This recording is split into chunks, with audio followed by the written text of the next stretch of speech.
नमस्कार दोस्तों, स्वागत है आपका एक बार फिर से आपके अपने यूट्यूब चैनल हिमजी के भंडारा में। तो दोस्तों, आज मैं आपके लिए मॉक टेस्ट नंबर 36 लाया हूं। तो बिना किसी देरी के चलते हैं मॉक टेस्ट की तरफ। तो इसमें फर्स्ट सेक्शन है इंग्लिश का। तो आपने अपने जो भी मार्क्स बनेंगे वो साथ साथ में काउंट करने हैं और कमेंट बॉक्स में ज़रूर कमेंट करना है। तो फर्स्ट क्वेश्चन है, every man and women must do test duty. तो मैं जल्दी जल्दी आंसर बताऊँगा, आप वीडियो पॉज कर सकते हो। तो इसका राइट आंसर होगा must do their duty. And next है, can you compete dash him। तो इसका राइट आंसर होगा option number D, compete with him। And he was accuse dash his wife. तो यहाँ पे थोड़ा सा गड़बड़ है, यहाँ पे होगा तो अक्यूज्ड के साथ तो हमेशा ऑफ ही लगता है, पर यहाँ पे होगा अक्यूज्ड और मर्डरिंग हिज वाइफ। ठीक है, तो यहाँ पे ऑप्शन बी होगा, पर मर्डरिंग यहाँ पे मिसिंग है। ठीक है, तो फोर्थ है, choose the correct one word substitution, words uttered impiously about God. ठीक है, तो उसको कहा जाता है दोस्तों option number D, blasphemy. Next item का आपको मीनिंग बताना है, तो देख लें सभी ऑप्शन। Bag and baggages. तो इसका जो सही रहने वाला है दोस्तों वो रहेगा विद ऑल द बिलोंगिंग्स। ठीक है, एंड नेक्स्ट क्वेश्चन है ज्वेलरी, आपको स्पेलिंग बतानी है। तो इसका सही आंसर रहने वाला है दोस्तों ऑप्शन नंबर ए, ज्वेलरी। ठीक है, ये भी मैं करवा चुका हूँ पहले क्वेश्चन। तो change the given sentence into passive voice, आपको पैसिव में कन्वर्ट करना है। तो सभी ऑप्शन देख लें आप सेवन्थ क्वेश्चन की। इसका जो राइट आंसर होगा दोस्तों वो होगा noise is made by Ashish Anurag. And आपको सिनोनियम बताना है जेलस का। ठीक है, तो क्वेश्चन नंबर 8 का सही होगा दोस्तों एनवियस। ठीक है, एनवी का मतलब ही होता है जेलस। और सरमाउंट का आपको बताना है सिनोनियम। तो सरमाउंट का जो मतलब होता है दोस्तों वो होता है किसी चीज़ को ओवरकम करना। तो ऑप्शन नंबर ए इसका सही होगा। एम्बेलिश का आपको बताना है। तो एम्बेलिश का जो मीनिंग होता है दोस्तों वो होता है सजाना, पर यहाँ पे पूछा हुआ है एंटोनियम। तो अडोन इसका सिनोनियम है। ठीक है, और डिसफिगर मतलब किसी चीज़ को बिगाड़ना, किसी का सौंदर्य नष्ट करना। तो ऑप्शन नंबर डी इसका सही होगा। एंड नेक्स्ट है मिलिट्री। ठीक है, मिलिट्री का जो सही एंटोनियम होगा वो होगा सिविल, सिविल या सिविलियन। ठीक है, ऑप्शन नंबर 20 का सही होगा। अभी क्लोज टेस्ट है, मैं थोड़ा जूम कर लेता हूँ इसको, एडजस्ट हो चुका है। अभी आप देख लें इसको, मैं डायरेक्ट इसके जो भी आंसर है वो आपको बताऊंगा, आपने वीडियो पॉज करके अपना अटैम्प्ट करना है। तो 12 का जो राइट आंसर होगा वो होगा ऑप्शन नंबर डी, मॉडर्न। ठीक है, उसके बाद 13 का होगा मिसकंसेप्शन। ठीक है, फिर उसके बाद 14 का जो राइट आंसर होगा वो होगा वर्क। एंड 15 का जो होगा वो होगा बी, नो। और 16 का होगा एम्बिशन। ठीक है, तो आई होप आपने अपने आंसर सही लगाए होंगे। आप देख लें आंसर। चलते हैं नेक्स्ट सेक्शन की तरफ। अभी नेक्स्ट सेक्शन है हमारे पास हिंदी का। भाषा शब्द संस्कृत के किस धातु से बना है। ठीक है, तो भाषा शब्द आपको बताना है संस्कृत के किस धातु से बना है। तो दोस्तों इसका सही आंसर होगा भाष। ठीक है, निम्न में से कौन सा व्यंजन दंत नहीं है, ऑप्शन देख लें आप। तो इसका राइट आंसर होगा ऑप्शन नंबर डी। 19 क्वेश्चन है, निम्न में से किसकी वर्तनी शुद्ध है। ठीक है, तो सभी देख लें आप। तो इसका राइट आंसर रहने वाला है अनुगृहित, अनुगृहित। ठीक है, राकेश का सही संधि विच्छेद क्या होगा। तो राकेश का सही संधि विच्छेद होगा राका प्लस ईश। किताब किस भाषा का शब्द है। किताब है दोस्तों अरबी भाषा का शब्द। अनुचर का पर्यायवाची शब्द नहीं है। ठीक है, अनुचर का मतलब होता है नौकर, और नौकर का होता है भृत्य भी होता है, चाकर भी होता है, सेवक भी होता है। निर्झर इसका राइट आंसर होगा। और नेक्स्ट है, निम्न में से तत्सम शब्द है। तो आपको बताना है इनमें से तत्सम शब्द जो है वो कौन सा है। तो तत्सम शब्द है दोस्तों इसका होगा मुख। ठीक है, मुख इसका सही आंसर होगा। जिसके पास कुछ ना हो उसे क्या कहते हैं, तो उसे कहते हैं दोस्तों अकिंचन। ठीक है, एंड कौन सा शब्द अनुपसर्ग के मेल से नहीं बना है। ठीक है, तो इसका राइट आंसर होगा दोस्तों अनूठा। ठीक है, ऑप्शन बी इसका सही होगा। राम कहानी में कौन सा समास है। तो इसका जो सही आंसर रहने वाला है, आप विग्रह करके देख लीजिए, राम कहानी का विग्रह होता है राम की कहानी। ठीक है, तो ऑप्शन नंबर है तत्पुरुष। निम्न में से कौन सा शब्द संज्ञा है। ठीक है, तो संज्ञा है दोस्तों क्रोध, और वो है भाववाचक संज्ञा। पशु शब्द का विशेषण रूप क्या है। तो पशु का जो विशेषण रूप होता है दोस्तों वो होता है पाश्विक। ठीक है, ऑप्शन ए इसका सही होगा। बालू के भीत मुहावरे का सही अर्थ क्या है। तो इसका जो राइट आंसर होगा दोस्तों वो होगा शीघ्र नष्ट होने वाली वस्तु। कंगाली में आटा गीला होना लोकोक्ति का क्या अर्थ है।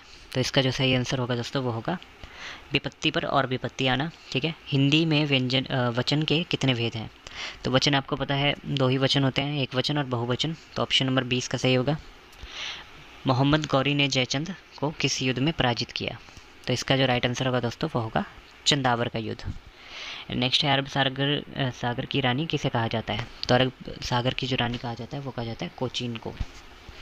नेक्स्ट है, ऊंकाई सिंचाई परियोजना भारत में किस राज्य में स्थित है?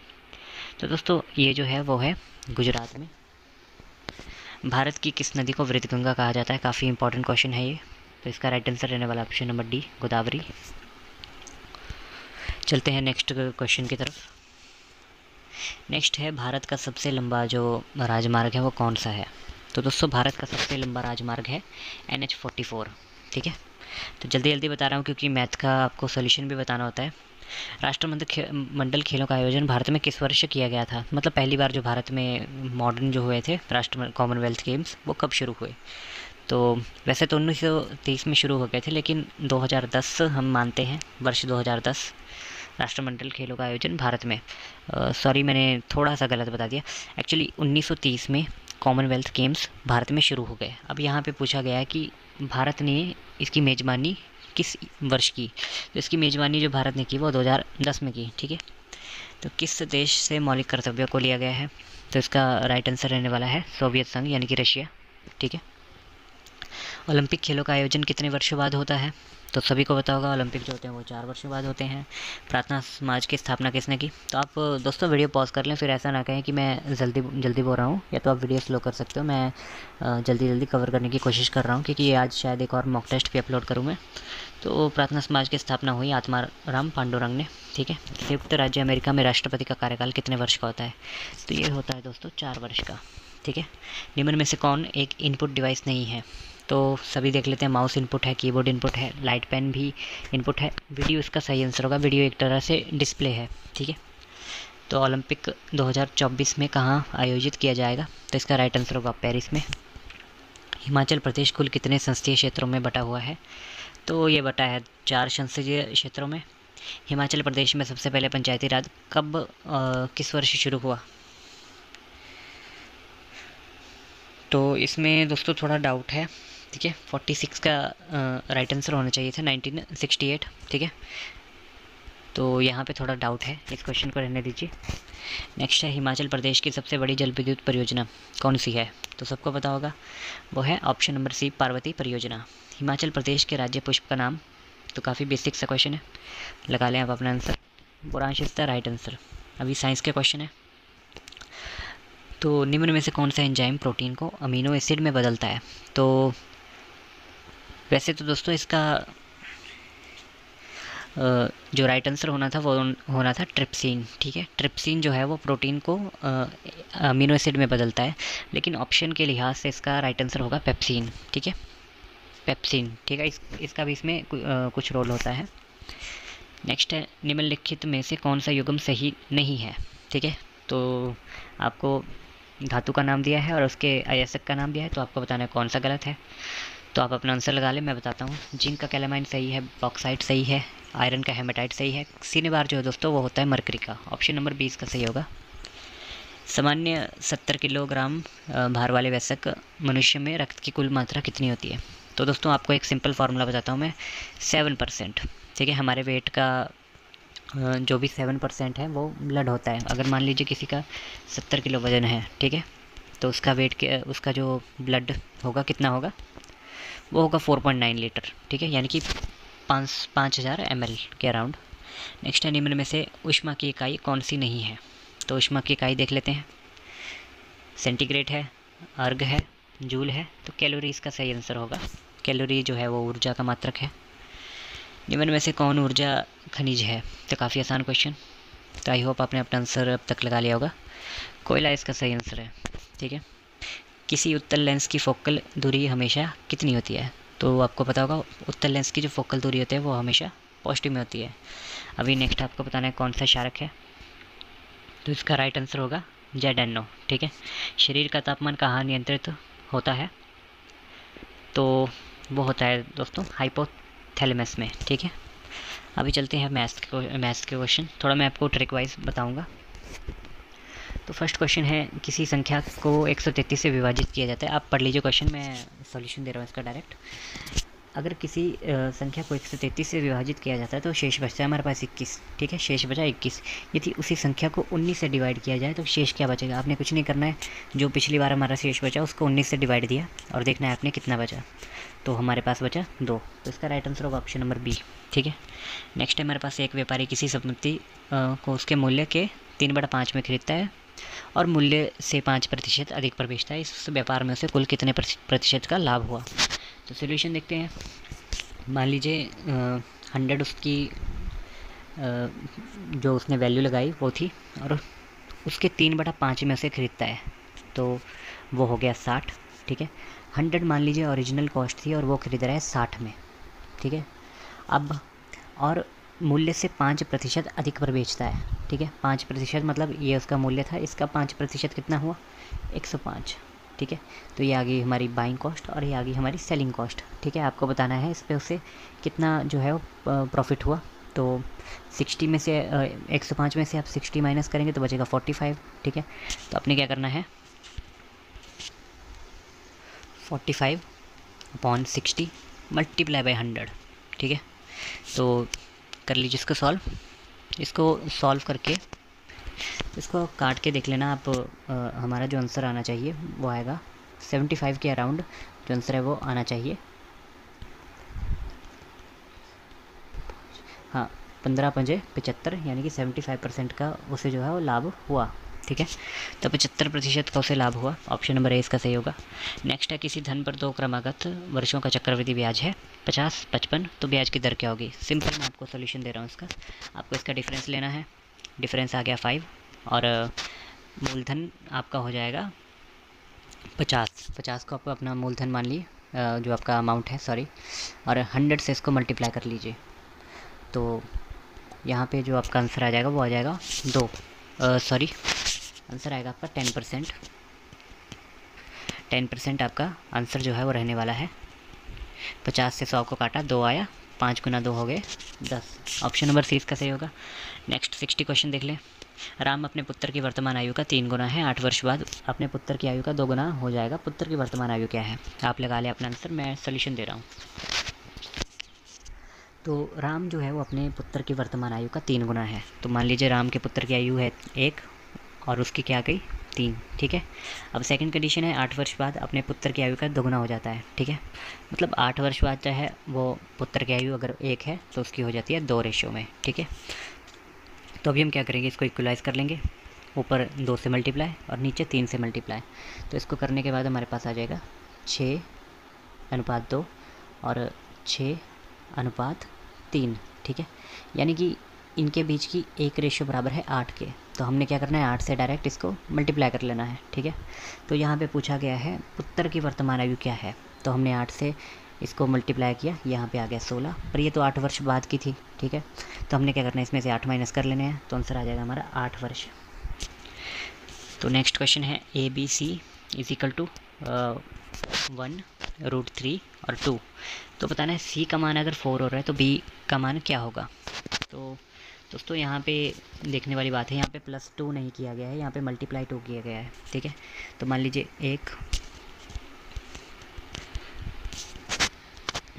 1 रूट, ये क्या हो रहा है, नीचे करते हैं थोड़ा, 1/√3 और 2, ठीक है। अगर 2 को मल्टीप्लाई करके 2 से तो आंसर आ जाएगा 4, ठीक है। और 3 को मल्टीप्लाई करेंगे √3 से, क्योंकि हमने 2 को 2 से ही मल्टीप्लाई किया, और √3 को √3 से मल्टीप्लाई करेंगे तो जो हमारा आंसर है वो आ जाएगा 3, ठीक है। ऑप्शन नंबर सी इसका सही गया। अब कहीं बोलेंगे सर हम प्लस भी तो कर सकते हैं, पर दोस्तों जो एग्जामिनर ने पेपर में डाला होगा वही इसका आंसर होगा, और अभी एग्जामिनर मैं हूँ और जो मैंने इसके आंसर की बनाई है उसके हिसाब से इसका आंसर ऐसे होगा, ठीक है। तो आप बोलने को तो कुछ भी हो सकता है, इसका +2 कर लीजिए, ठीक है, क्योंकि 2 का 4 कैसे भी बनाया जा सकता है, ठीक है, बहुत सोल्यूशन हो सकते हैं। तो इसका राइट आंसर सी होगा। तो कमेंट में मत कीजिएगा कि √3 + 2 आएगा। नेक्स्ट क्वेश्चन है हमारे पास, 12 बंदर 12 केले 12 मिनट में खा रहे हैं, 4 बंदर 4 केले कितने मिनट में खाएंगे। तो सोल्यूशन कुछ इस तरह होगा इसका, x और 4, तो देख लीजिए 4 से 4 कैंसिल, 12 से 12 कैंसिल, x की वैल्यू आ गई 12। तो राइट आंसर होगा इसका ऑप्शन नंबर डी। और 63 क्वेश्चन है, तो 63 थोड़ा लेंथी हो जाएगा यहाँ पे, तो नहीं लगेगा पता तो मैं टेलीग्राम पे दे दूँगा इसका सोल्यूशन। इसका जो राइट आंसर आने वाला है, आपने क्या करना है, 8 घंटे विपरीत दिशा में है 40 किलोमीटर, ठीक है। तो आपने क्या करना है, 1 घंटे की चाल निकालनी है जो कि आ जाएगी 5 किलोमीटर, ठीक है। तो नेक्स्ट क्वेश्चन है 63, इसका मैं डायरेक्ट आंसर बस आपको बता रहा हूँ, ठीक है। तो ये थोड़ा लेंथी हो जाएगा, अगर नहीं लगेगा पता तो प्लीज़ कमेंट कीजिएगा, मैं इसका सोल्यूशन टेलीग्राम पे दे दूँगा। इसका राइट आंसर है ऑप्शन नंबर बी। और नेक्स्ट है 64। 64 का जो सही आंसर रहेगा दोस्तों वो रहेगा 1/√2, ठीक है। आप देख लेना करके इसको। एंड नेक्स्ट क्वेश्चन है 49, 81 एंड 100 का कितना आएगा। तो 49 का जो 7 का स्केयर होता है 49, 9 का होता है 81, मतलब 2 का फ़र्क है, 10 का हो गया 100 और 12 का हो गया 144। ऑप्शन 20 का सही होगा। नेक्स्ट देखिए 66, तो अभी आसान थोड़े क्वेश्चन रहेंगे, इनको मैं जल्दी जल्दी करवा दूंगा। 66 का जो राइट आंसर होगा दोस्तों वो होगा ऑप्शन नंबर डी, ठीक है। 67 का जो राइट आंसर होगा वो होगा ऑप्शन नंबर बी, सोमवार। और 49 छात्रों की कक्षा में सुरभि का स्थान 18वां है, अंतिम से उसकी रैंक कितनी होगी। तो आंसर है 30। आपने क्या करना है, 18 में 1 जोड़ दीजिए और उसको माइनस कर दीजिए 49 से, आंसर आ जाएगा 30। नेक्स्ट है हमारे पास, तो मैं इसके डायरेक्ट आंसर बताऊंगा, पढ़ लीजिए क्वेश्चन। तो मैंने कर रखा है इसका वैसे सोल्यूशन, तो चलो इसका सोल्यूशन बता देता हूँ, इसमें नहीं तो कन्फ्यूजन रहने वाला है आपको काफ़ी। तो इसका सोल्यूशन कुछ इस तरह होगा, f, फिर आ गया a, b, फिर आ गया c, और c के नीचे आ गया e और d, ठीक है। ये कुछ ऐसे रहने वाला है, और ये है फीमेल, और ये है मेल, ये है फीमेल, और सी भी मेल आएगा, और ई आएगा फीमेल, और डी आएगा मेल, ठीक है। तो आप देख लें इसको, ऐसा कुछ आएगा ये। तो चलते हैं फर्स्ट क्वेश्चन की तरफ। एफ ए से किस प्रकार संबंधित है, ठीक है। तो 69 का होगा ऑप्शन नंबर सी, माँ। एंड 70 का रहने वाला है, 70 का आई थिंक डी रहेगा, बेटी। एंड 71 का जो आंसर होगा वो होगा सी। एंड 72 का रहने वाला है बी। और 73 का जो राइट आंसर होगा वो होगा सी, ठीक है। और 74 की बात करें तो इसका जो राइट आंसर रहने वाला है वो होगा ऑप्शन नंबर सी। ये अलग क्वेश्चन है, इसमें नहीं मत काउंट करना इसको। 75 क्वेश्चन देख लेते हैं। तो कोडिंग डिकोडिंग का क्वेश्चन है, काफ़ी आसान क्वेश्चन है। आपको आइडिया दे देता हूँ मैं, पी के लेफ़्ट और राइट के दोनों वर्ड लिखने हैं, सभी के लेफ़्ट और राइट के दोनों वर्ड लिखने हैं, तो आपका आंसर आएगा। तो इसका जो सही आंसर रहने वाला है 75 का, तो वो रहेगा ऑप्शन नंबर डी। नेक्स्ट है ए से बी तक की दूरी है 10 फीट, ठीक है। फिर वो बाएं मुड़ता है, 5 फीट की यात्रा करता है, फिर वो बाएं मुड़ता है और 2 फीट की यात्रा करता है, और फिर जो है अंत में बाएं मुड़ता है तो और 5 फीट चला जाता है। तो वापस वो यहाँ पे पहुँच गया, ठीक है। ये था 10 फीट, 2 यहाँ से माइनस हो गया, तो राइट आंसर आएगा 8 फीट। आप करके देख लेना इसको। 77, ये भी आसान क्वेश्चन है। 77 का जो राइट आंसर रहेगा दोस्तों वो रहेगा ऑप्शन नंबर डी। 78 का राइट आंसर रहने वाला है ऑप्शन बी। और 79 का रहेगा दोस्तों ऑप्शन नंबर बी। और लास्ट क्वेश्चन है हमारे पास 80, तो इसका जो राइट आंसर रहने वाला है वो होगा ऑप्शन नंबर ए, ठीक है। तो दोस्तों वीडियो पसंद आई हो तो प्लीज़ वीडियो को लाइक करें और चैनल को सब्सक्राइब करें। मिलते हैं अगली वीडियो में, अभी के लिए जय हिंद।